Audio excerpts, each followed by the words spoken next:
Hi viewers, welcome to Manimanthan TV. మనతో CA హనుమాన్లు గారు ఉన్నారు. ఇవాళ టాపిక్ వచ్చేసి హ్యూమన్ క్యాపిటల్, భారత ఆర్థిక వ్యవస్థ గురించి. Sir good morning sir. Human capital అంటే ఏంటి సార్? హ్యూమన్ క్యాపిటల్ అంటే మన దేశంలో అత్యధిక జనాభా ఉంది. ప్రపంచంలో చైనా జనాభాని దాటి కూడా మన జనాభా దాటిపోయింది. అంటే దాన్ని ఏ విధంగా అభివృద్ధిలో భాగస్వామ్యం చేయవచ్చు అంటే స్టూడెంట్ ఉంటాడు, సబ్జెక్ట్ క్వాలిఫికేషన్ ఉంటుంది, పనిచేయడం రాదు, ప్రయోజనం లేదన్నమాట. దాంతోపాటు స్కిల్ ఉండాలి, ఎడ్యుకేషన్ విత్ స్కిల్ ట్రైనింగ్ ఉంటే ఈ కెన్ డూ ఎనీ జాబ్. అదే మాదిరిగా భారతదేశం ప్రతి వ్యక్తికి కూడా నాలెడ్జ్ ఉంటే సరిపోదు, దాంతోపాటు స్కిల్ ఉండాలి, ట్రైనింగ్ కావాలి. ఇవన్నీ అయితేనే దాన్ని విలువనే హ్యూమన్ క్యాపిటల్. ఓకే, సో మన ఒక బిల్డింగ్ ఉందనుకో, బిల్డింగ్ విలువ ఎంత అంటే 10 కోట్లు, 5 కోట్లు, 20 కోట్లు చెప్తాం. హ్యూమన్ క్యాపిటల్ విలువ కూడా ఏంటంటే దానికి స్కిల్, ట్రైనింగ్, ఎఫిషియన్సీ తోడైనప్పుడే దాని విలువ ఉన్నట్టు. లేకపోతే ఒక ఐడియల్ ఎసెట్ అన్నమాట, ఎందుకు పనికిరాని వస్తువు ఉన్నట్టే. కాబట్టి హ్యూమన్ క్యాపిటల్ విలువని వాల్యూ అడిషన్ చేయాలి. అది చేస్తేనే భారత ఆర్థిక వ్యవస్థ ఇంకా ఫాస్ట్గా అవుతుంది. ఎందుకంటే భారత ప్రభుత్వము 2047 వరకు భారతదేశం మొత్తాన్ని అభివృద్ధి చెందిన దేశంగా మార్చాలని ప్లాన్ చేస్తుంది.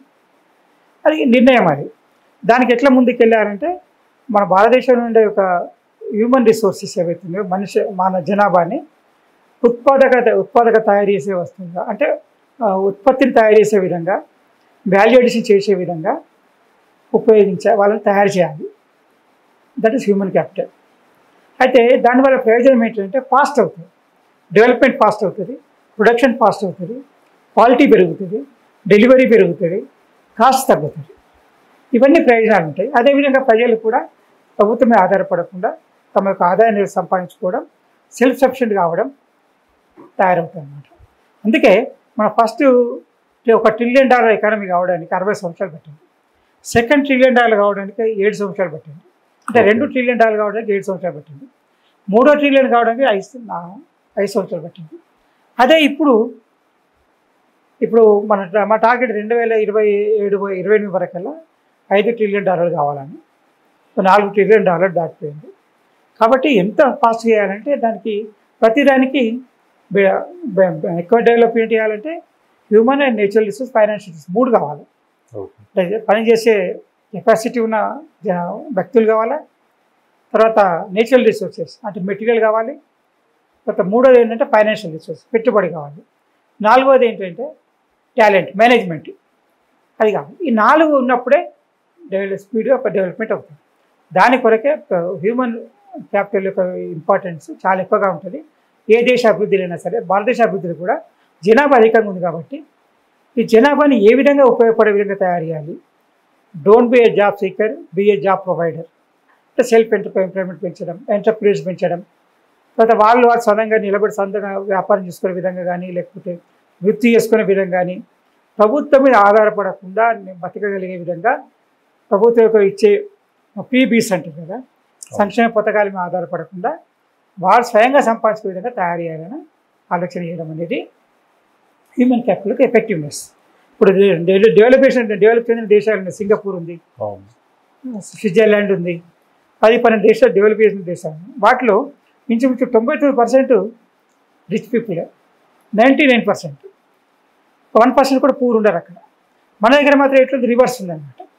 9% రిచ్ వెళ్తారు, 10 రిచ్ వెళ్తే మిగతా అంతా పూర్ వెళ్తారు. దీన్నంతా పైకి పెంచాలంటే వాళ్ళకి ఇస్తే వరగరు.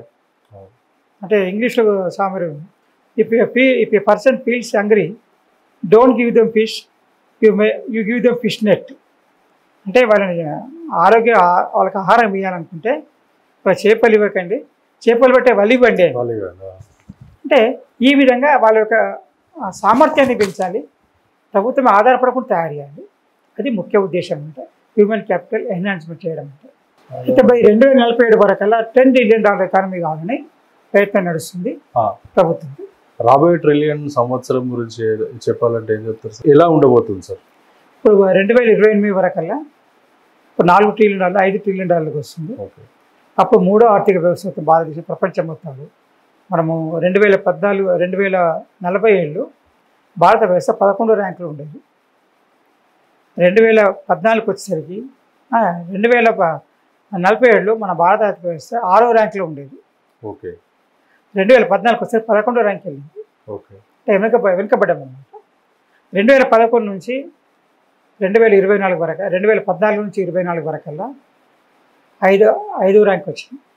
ఓకే. అంటే పెరిగింది అనమాట. ఇప్పుడు దాన్ని 3rd ర్యాంక్లోకి తీసుకెళ్ళాలి.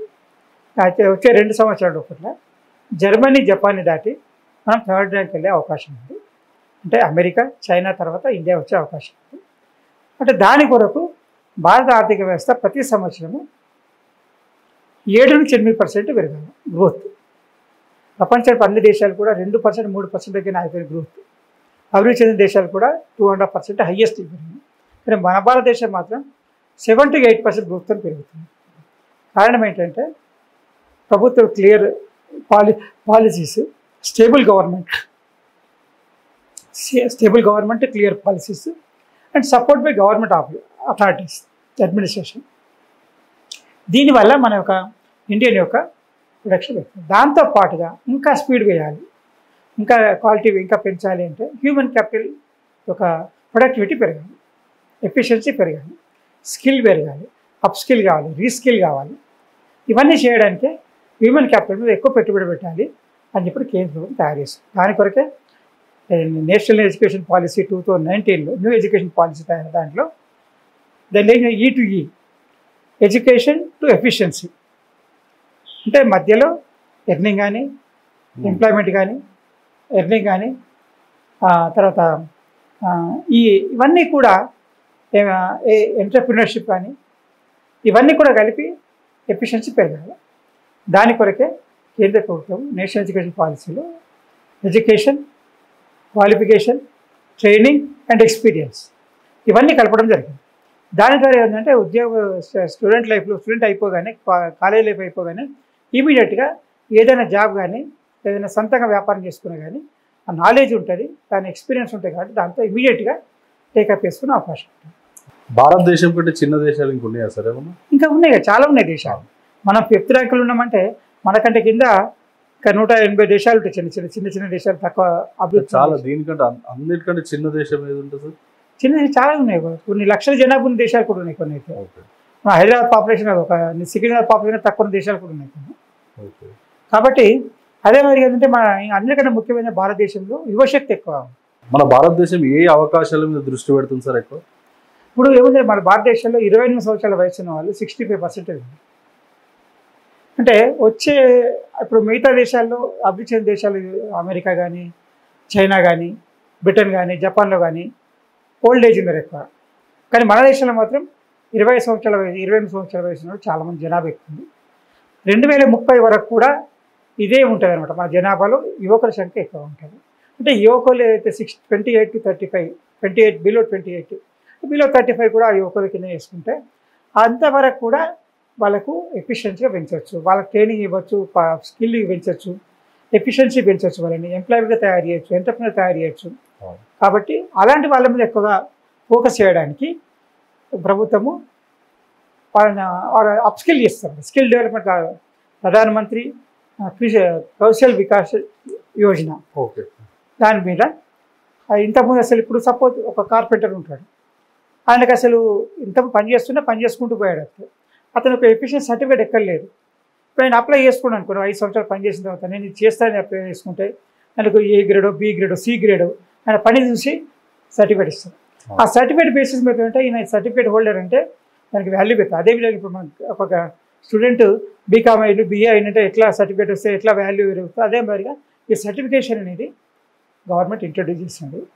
ఓకే, వాళ్ళ యొక్క ఎక్స్పీరియన్స్ మీద సర్టిఫికేట్ చేయడం, దాని ద్వారా వాళ్ళకు ఎక్కడికి వెళ్ళినా కానీ అవకాశాలు దొరకడం, లోన్స్ కానీ దొరకడం, బిజినెస్ దొరకడం, వాళ్ళ మీద కాన్ఫిడెన్స్ పెరగడం అనేది జరుగుతుంది అన్నమాట. దాని కొరకే వాళ్ళు ఏమవుతుందంటే ఎక్కువ అలాంటి అవకాశాలు ఉన్న వాళ్ళు ఎంటర్ప్రినర్స్ తయారై వాళ్ళు ఉద్యోగం కోసం వెతుకునే వాళ్ళు కాకుండా ఉద్యోగాలు ఇచ్చే విధంగా తయారవుతారు. తర్వాత అదంతా కూడా వాళ్ళ యొక్క ప్రొడక్టివిటీ పెరుగుతుంది, ఉత్పాదకత పెరిగి క్వాలిటీ పెరుగుతుంది, కాస్ట్ తగ్గుతుంది.